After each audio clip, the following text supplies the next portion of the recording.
everyone and welcome back to my booktube channel, Lisa in Bookland. Today, in honour of Non-Fiction November, I'm here to bring you my 10 favourite non-fiction books. I'll leave the host of Non-Fiction November linked down below. It's obviously a readathon in which we're asked to read more non-fiction than you usually would in the month of November, and it's a great readathon. I've gone for a list of my 10 favourite non-fiction here with one honourable mention. They are all history and biography, and even within that there's a lot of them that are like military history. That is probably like 90% of what I read. That's kind of my main interest, and it's my main interest reading in fiction, so that kind of carries over to non-fiction. So the first one I wanted to mention was the honourable mention, and that is The Six Wives of Henry VIII by Alison Weir. I read this just in September and I really enjoyed it. I won't go too much into it because I did talk about it in my September reading wrap up, but I just thought this was an absolutely brilliant introductory history into Henry VIII and his wives, and it kind of covers all six of them from like as much as known about them, so from their childhood to their death, whatever method that may have been through. But yeah, I just really enjoyed this book, and I preferred it than her fiction. But when I kind of looked at the other 10 books on the list and I was trying to pick which one to take out to put this one in, I couldn't take any of them out, so that's why it's an honourable mention. So I suppose with that we're into the actual list of my top 10. So I suppose a brief talk about what I like in a non-fiction that would cause it to be on this list, and really they're not very complicated criteria. So because I give most non-fiction books I read 10 out of 10, because they're all in their own subject areas that the author typically has a lot of passion for, and if I've picked it up in the first place, I am probably interested in that area as well. And if there's good pictures of that in it, like, I mean, I'm fairly easily pleased at non-fiction, but these are just my ones I liked especially. So it's usually a subject I'm interested in, obviously. I like to be a page turner, so it's nice to learn from non-fiction, but as well, because I'm not studying the area for college or I'm not working in the area, I'm not getting like benefit of it apart from my own enrichment, I suppose. So I do like it to be like a page turner and accessible to a non-expert. And that's the reason why some books that I really like aren't on this list, just because they did need that little bit of extra work, and I definitely thought they were worth it. But yeah, just a bit of extra effort. There's one that possibly does need extra work but is still on this list because I enjoyed it so much. And yeah, another thing I really like is, so I suppose the person doesn't need to be just a good historian, for an example, they also need to be a good writer. And also I just love when there's like quotes from diaries and things. I know it's like the basics of non-fiction, but I just love if that's done really well, and one of the authors I'm going to talk about, or two of the authors I'm going to talk about, do that really well especially, and that's why I love their books so much. Yeah, I suppose just a disclaimer that I am not actually a historian or an expert in any of these fields, so maybe they're actually terrible books but I enjoy them, but I don't think any of them are terrible. They wouldn't be published if they were terrible, but I can't speak to the integrity of the historical research or anything like that. So yes, so I haven't these books grouped in any particular order. They're more grouped in the subject areas. In total, there are 5 books about ships and naval history, and however there is some variation within this. Hopefully this video won't be too boring to people that aren't interested in those things. There's 2 biographies. There's 1 book about Second World War history. There's 1 book about Irish history, and there's 1 book about the history of the British in India. And within each of those categories, where there's more than 1 book, I put them in like a roughly chronological order. So the first thing I'm going to talk about is books about ships. We'll get them out of the way. Obviously this is my special area of interest. Really started, as I've said before in this channel, after I went to Portsmouth and saw the HMS Victory, and I just thought you could really feel the history in it. So immediately when I came out of there, I wanted some books about it, and I actually didn't find any good books in the gift shop, but like when I went into obviously bookshops in London and things, there was a multitude of books and a whole world of ship books that I never dreamt existed. That's what started me off really. But the first book I'm going to talk about is Longitude by Dava Sobel. Hopefully I have that pronounced right. I do understand that this was a bestseller. It's a short little book. It's only about 180 pages, but it was absolutely brilliant. So Longitude is, for anybody that doesn't know, is like the position that you are along the equator, like from east to west, and then latitude is where you are like from north to south. So they worked out latitude quite quickly because you could tell from like the height of the sun in the sky where you were, but longitude was a lot more difficult. And this book opens with this really shocking story that I'd never heard of. This guy's fleet, called Admiral Sir Cloudesley Sobel, it took me a long time to say that, his fleet, 4 out of the 5 ships sank, returning from Gibraltar in 1714, when they had misjudged where they were, and they actually were shipwrecked off the Scillies, off the British coast, and 2,000 troops were lost. That was obviously a shocking loss of life, but that was just the reality when there was no way, once they lost sight of land, to know where they were along the equator. And there was many similar stories like that, and the book opens at that, and therefore it really lends a sense of urgency to the solving of this problem, because like it was costing them so much money in terms of lost ships and shipwrecks and naval fleets and everything. The British Parliament actually in 1714 offered this fund of £20,000, I think it was, yeah, £20,000 for a satisfactory solution to this Longitude problem. And this book really focuses on this guy. So it's John Harrison. He was like, there was very much a focus on like trying to tell your position by astrological means, but John Harrison decided that he would try and make a clock that could keep time at sea, which is obviously very difficult when you've got no reference point and you're on a deck that moves and everything. But 40 years of research into that, and it goes through this in such an accessible and entertaining way. It was just, I think I read this book in an afternoon. It was brilliant.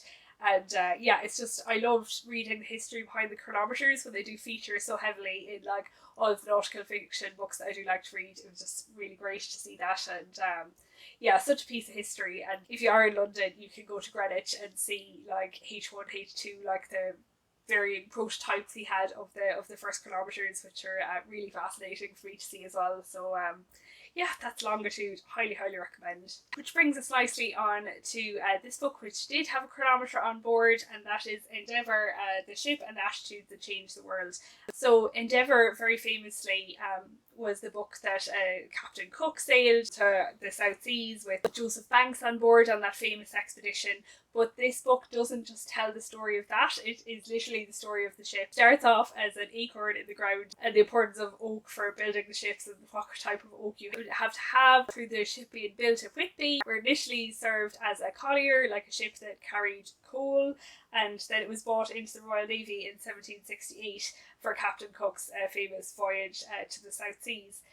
That's obviously the high point of this book, I have to say. Like, I actually haven't read a lot about like Pacific exploration. As problematic as that voyage was in like the long term, it just was really fascinating to read about like the stories of the people on board, the like discoveries they made. I just love a good adventure story, and there's no better adventure stories than the true ones. And amazingly, I suppose, after that voyage, the Endeavour actually went on to be sent to America to be one of the British ships that fought in the War of Independence, which was just, a really, it's an unbelievable, I suppose, the amount of history that this ship saw before its demise. So just a really good book.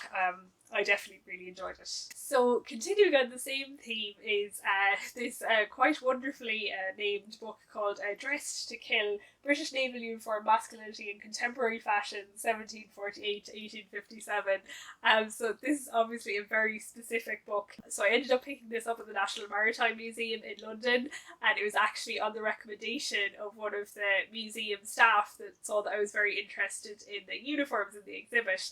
And they said that there was a really good book down in the gift shop. I picked it up straight away along with some other books. I think I picked the Endeavour book up in the gift shop as well as the book I'm going to talk about later. But anyways, I lost a good bit of money there, needless to say. This is an absolutely fantastic book. I would say that it's not so much like a naval history book as like a fashion history book, as funny as that might be to say, but it's like a collection of essays. It kind of takes you through from like why they wanted a uniform. Like, sailors have always had kind of an occupational type of dress. Like, they had what was called a mariner's cuff, where there was like a slit so they could like work on ropes and things without their sleeves interfering. But a uniform was officially introduced in 1748, and one of the reasons that the Admiralty gave was it was necessary for the officers to be distinguished as people of the gentleman class as opposed to the seamen, and just how they changed over time. Like, there's so many wonderful pictures here, both of like historical figures, but also like the details of like of extant pieces from the collection, and some of them were just really fascinating. Obviously, one of the more famous exhibits is Nelson's coat that he was wearing at the Battle of Trafalgar, but they also have like a full lieutenant's uniform, and yeah, it was just really fascinating. I suppose when I read so much naval historical fiction, it's nice to be able to picture what they were wearing and kind of know the reasons behind it and how they changed over time. Like, from kind of them were like longer coats of like the late 18th century that you'd see in like Pirates of the Caribbean, Hamilton, through to like the Napoleonic Wars style that was kind of a bit shorter with tails in the back. I've never read any other books in fashion history, but I think it's definitely an area that I would like to read more in. And also I found really interesting was like the designs. So the design of the uniform initially was very much influenced by civilian fashion. But then, like, you know, when civilian fashion moved on and the uniforms didn't move on, like, the officers would kind of alter their own uniforms, like off-pattern, to stay in fashion. But also the influence that, like, naval uniforms had on civilian fashion, especially after, like, the Battle of the Nile and the Battle of Trafalgar, like, big naval victories. It even was, like, apparent in women's fashion. Let me just try and find this picture. This is from a bit earlier, but you can see the influence they had there. It's just... yeah, I just really, really like this book. It might be a bit hard to get your hands on if you are interested in naval history. I highly, highly recommend it. This goes all the way up to the 1850s, which is when first uniforms are introduced for rating. So the next two books are by the same author or authors. You'll see what I mean in a second. But if pushed, I would have to say that these are my favourite non-fiction authors. I just love their work. They write a lot of books about the Napoleonic Wars. They have one about Jane Austen. They actually have a few more books about like kind of earlier time periods I haven't picked up yet, but I definitely will at some stage. So the first one of their books that I really, really recommend is this book, Jack Tar, The Extraordinary Lives of Ordinary Seamen in Nelson's Navy. And that really describes it all. You know, obviously when you're reading historical fiction, it's mostly from like the officer's perspective. Unavoidably, like, they did have more, I suppose, interesting lives. You know, obviously seamen wouldn't have the same amount of access to like the purpose of, you know, why things are happening, so they wouldn't be that interesting to read a whole historical fiction novel about, although people have tried. I really, really like this focus of the book for being different. There is unfortunately a limited enough amount of information out there. The ordinary seamen, you know, a lot of them were literate, were less likely to keep like diaries, and they certainly didn't keep logs. The Adkinses, who are like a husband and wife team, they really did a good job of pulling away together everything that we do have. And it's such an important story because they did have like incredibly hard lives, like starting from, for anybody who doesn't know, it was very common, especially near the coast, to be press ganged into service, which means they would essentially just be kidnapped by groups of seamen to serve in the Navy. They wouldn't get to tell their wives or their families where they were gone. They would just disappear. So often they were actually presumed dead, and then they would be just pushed into this ship, which are incredibly crowded. And the HMS Victory, when it was at capacity, there could have been 1,000 men on it, which is, you know, a massive number. This book really goes through every aspect of their lives that you can think of. My favourite chapters are definitely about the food and the weather, which I suppose they're just the nuts and bolts of, like, you know, there would be moments of action, but a lot of just obviously travelling by wind powered ship is very slow, so just, I suppose, days and months of just boredom. There's all these little extracts where we do exist, or maybe from like officers talking about seamen. And what I liked especially, of course, is there are many mentions of Irish seamen on this. Sometimes people find it odd, but I'm so interested in naval history in the Napoleonic Wars. Obviously Ireland was part of the United Kingdom at that stage, and a lot of Irishmen served in the Navy and the Army in that period. And you know, when I was in the National Maritime Museum, I saw that 55 men from my own county of Galway served in the Battle of Trafalgar, you know, and many hundreds more from like the entire of Ireland. So I always find that interesting to read about, and I do always enjoy when they like pop up as characters, as they invariably do. I highly recommend this or the next one, or you could read both. That would be fine by me. So the second book by Adkins that I'm going to mention is this one, Trafalgar, the Biography of a Battle, by Roy Adkins, though he does Dedicated to Lesley. And I thought this was such a gripping read. I read this on a day that I was going to Dublin and back, and I can't even remember the bus journey. I was absolutely glued to this book. Although, as I mentioned, I've been to see the HMS Victory and the Battle of Trafalgar Museum at Portsmouth. I didn't really appreciate like the scale and terror of the battle until I read this book. It tells the battle like chronologically, It jumps around between the different ships, including to like the French and Spanish ships, which is really important to get an overall perspective of the battle. You really feel like things are happening in real time, and it's interspersed with all these passages from like diaries and logs and people's personal accounts, which are so much more immediate when you are like living that story in real time. It really doesn't pull back from like the amount of blood that was on the deck, or like the incredible stories of people staying on deck while they were missing limbs, like multiple limbs, they'd still fighting on, like bodies in the water, ships just drifting because they couldn't do anything, like completely dismasted. You know, the awful hurricane that there was afterwards, and the like already hugely exhausted people trying to live through that. It was just incredible. Like one especially touching letter that was in it was a letter from this midshipman to his mother, that was telling her of the death of his father, who was the captain of that same ship. Obviously a lot of people are interested in the Battle of Trafalgar, but like at the end there's like a wrap up of like, you know, the consequences of the battle, and like it's just really interesting to think of like, if the Battle of Trafalgar had been won by the French and Spanish, would we be speaking French now? Like very possibly, and isn't that just such an alternate history to imagine? I've read some alternate history books about that, but really I could read many more. If anybody does know any really good ones that are out there, please recommend them to me, because I'd love to read them. And so yeah, I highly recommend this or any of the Adkins' work. They have a book that I really enjoyed as well about the Siege of Gibraltar, which I actually didn't know anything about in advance, and also a really long one but really good one if you are interested in naval history in the period, called A War for All the Oceans, which is really comprehensive, goes through every major naval engagement of the Napoleonic Wars. So that's the end of the ship books, and hopefully I still have a few people watching. Now we're moving on to the one book I mentioned about the British Empire in India, which is probably very important to talk about after talking about all of those books that obviously were very focused on building up empire, and that is this book, The Anarchy, The Relentless Rise of the East India Company by William Dalrymple.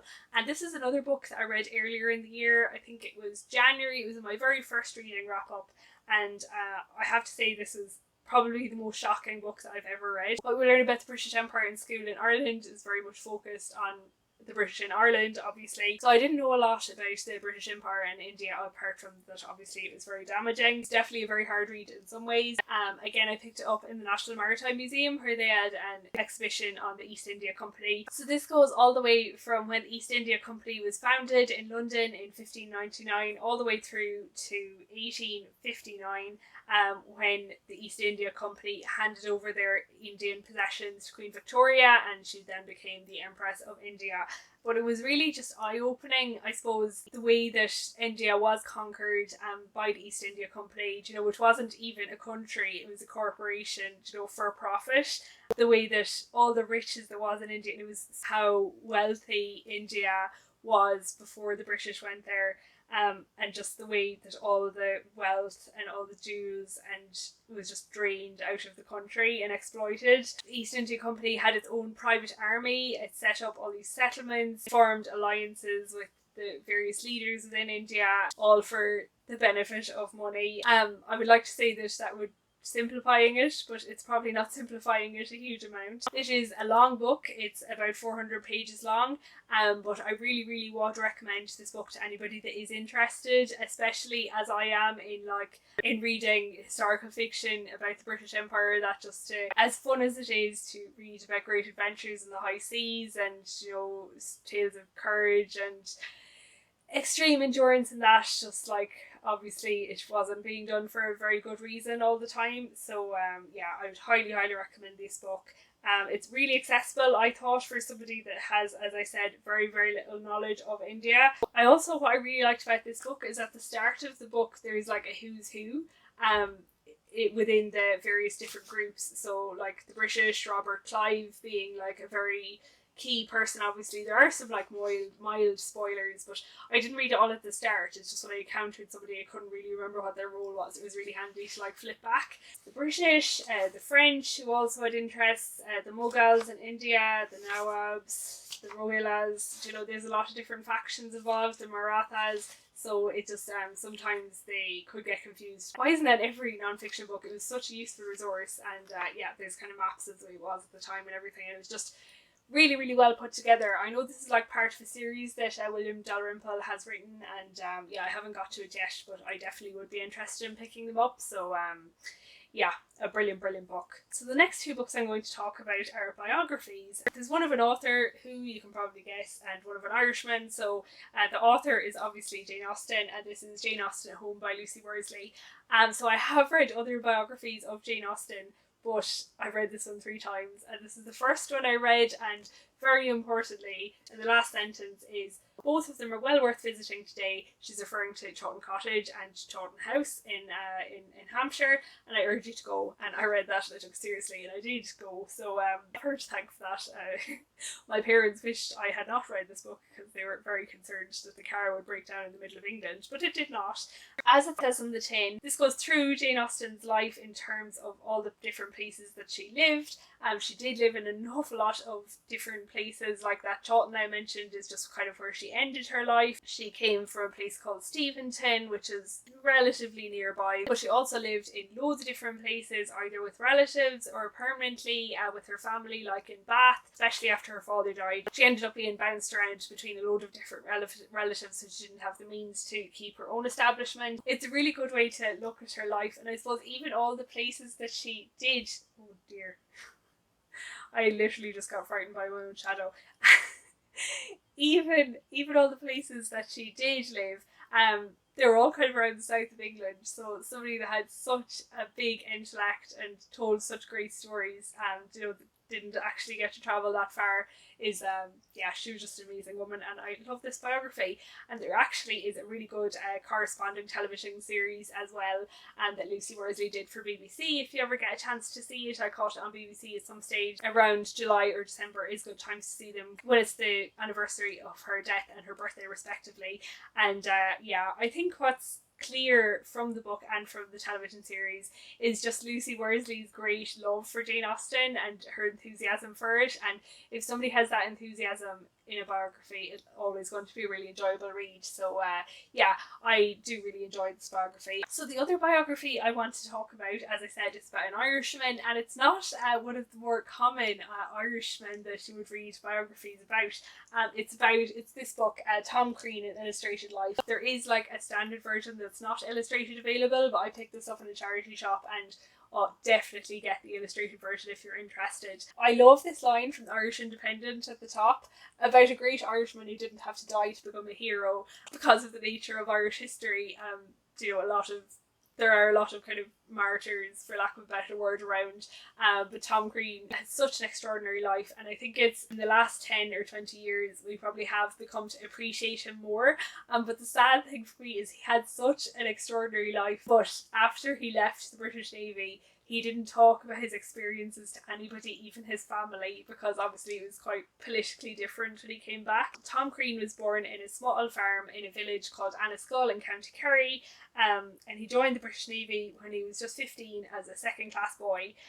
So he did some training, he served on some ships in kind of more local waters for a while, but what this book focuses on mainly is his time in the Antarctic, and he actually served in 3 of the 4 major Antarctic expeditions between 1901 and 1916. The Discovery, the Terra Nova and the Endurance. This just has all of the stories from all of those expeditions, all of the famous men that he served with, like Scott and Shackleton, just kind of how high in esteem he was held in by those figures.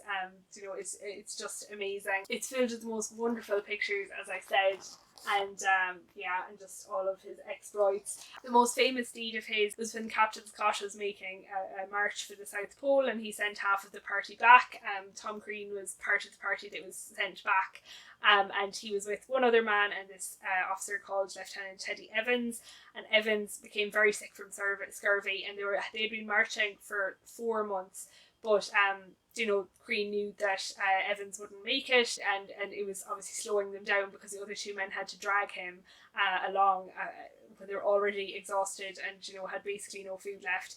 He made an 18-hour solo march just ahead of a blizzard with 3 biscuits and 2 sticks of chocolate by himself to get back to base camp with like no navigation skills, and he made it and saved Evans's life, which he never forgot. But that was just incredible journey, incredible man. After his South Pole adventures, he served in the Navy in the First World War, and after the war he was injured when he fell down a hatchway, I think, and had to retire. So he went home to Anniskull and opened a pub called the South Pole in, I think I drove quite near Anniskull the last time I was down in Kerry, but I didn't go to it, so next time I'm down I definitely will go. Just a fascinating book, and I could look at the pictures all day. I'd highly recommend to anybody that's interested in Antarctic exploration, or any Irish person. Just a really fascinating character and a great book. The next book I'm going to talk about is an Irish history book, and it's this book, Birth of the State, Anglo-Irish Treaty. It's by Micheál O'Flaherty and Liam Weeks, and this book is about the Anglo-Irish Treaty 1921, and this treaty was the culmination of the War of Independence 1918-1921. As the title implies, this was the foundation of what was then called the Irish Free State. Such an important part of Irish history, and something that I've always been really interested in, both because of its importance but also like the stories behind it, and just the fact that there's a lot we actually don't know, and just, I suppose, the myth of this delegation that was led by Arthur Griffiths. Michael Collins is there, Erskine Childers went over to London to try and negotiate Ireland's future with this extremely educated and experienced British side that was led by the Prime Minister, the Welsh wizard Lloyd George. Winston Churchill was part of the delegation as well, obviously a very experienced statesman that had just come off negotiating the Treaty of Versailles. There's just so many questions around, like, did Ireland get the best deal that we could possibly have got at that Anglo-Irish Treaty? And we will never know. And like, there's so much frustration around the Irish side, I suppose, that in the Devil era didn't go. The Irish side weren't sure of what they were allowed to accept. They weren't authorised to agree to something without De Valera's say so, and it being ratified by the Dáil, so they were all the time coming back and over on the ship from Ireland to London. Very stressful. A lot of division within the side. Michael Collins and Arthur Griffiths very famously taken apart from the rest of the delegation by Lord George, and it's always the Welsh wizard just playing his tricks in that, but just fascinating stuff. The treaty did unfortunately led to a very nasty civil war in Ireland. It was accepted by public vote, but the vote wasn't accepted by all of Sinn Féin or all of the IRA. So this book literally goes through it all. It goes through what happened in London as much as we know, like the treaty debates, touches on the Civil War. What I really liked is it went through each article of the treaty step by step. It really is such a short document for such an important one. It goes through how the treaty was received in the other dominions, like the Anglo-Irish Treaty didn't give Ireland independence, it gave it what is called Dominion status, like what like Australia and Canada had, even a little bit better in some cases, worse in others. No hostile tariffs, no navy and no Ulster.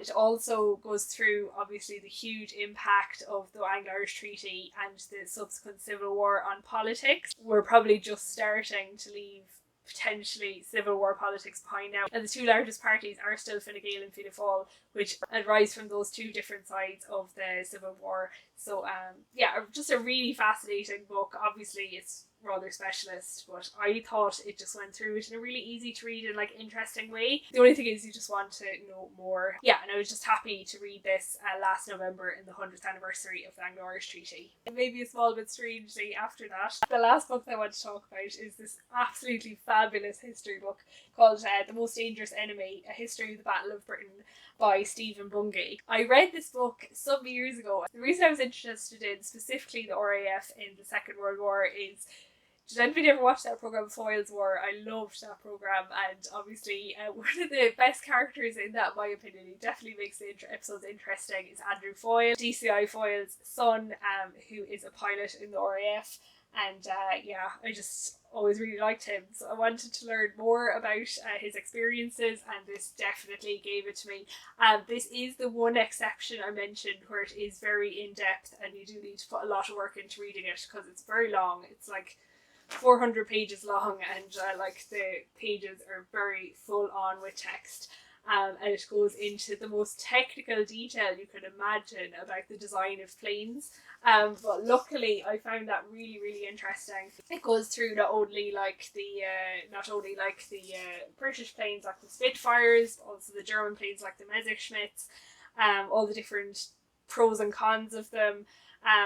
The part that I loved the most though was I just loved reading about the way that it was organised. Like especially, I still think about it now, is like the WAF, who were called the Beauty Chorus. Things have changed, hopefully. They were the Women's Auxiliary Air Force. Their role in the different like levels of command, which are called fighter command groups and sectors. So there were groups of WAFs in those. They were called plotters, and they kind of, you sometimes see it in Second World War movies where they'll be kind of standing around a table and like pushing planes places with these big long, they look like mallets. Very badly explained. It was fascinating the way they like used information, and I'm actually reading a book at the moment. It's been kind of put on hold for Victober, but I'll be finishing it non-fiction November, Guarding Neutral Ireland and the Coast Watching Service of Military Intelligence, 1939 to 1945. So any kind of sources of intelligence or like communications from like pilots coming through, they plot positions, and it was just really, really interesting how they used all that information. And just like in a day before like the internet and like shared Google documents, it just the way they could put it all together. It obviously has a really, really good sections about, you know, the wider picture, but also great stories about like individual pilots, the bit of glamour that kind of was associated with them, and you do kind of see that in Foyle's War, but also just again something you see in Foyle's War, and I'm sure there's other things out there. That's just the one I've seen. You know, just the toll it took on them. You know, they were just such a stressful job. A lot of them died very young. All on call at all hours of the day and night. Those two fellas just saw how tired they were. It was just the most amazing story. And yeah, definitely stayed with me. I haven't reread it yet, but watching a lot of a later thing about pilots was Top Gun. I watched the latest Top Gun there early in the year, and it was so good. And I was like, oh, jeez, I'll have to go and check out that book again. So yeah, fabulous history book, and I'd recommend it definitely if you're interested in Second World War history or planes. So yeah, that's my top 10 favourite non-fiction books that I've read so far. Hopefully, I haven't read a lot of non-fiction this year. I'll have to concentrate more on that next year. Well, I wouldn't ever say that I'd like these to be knocked out of the list, but hopefully I'll read many more in future, and I'm looking forward to non-fiction November. So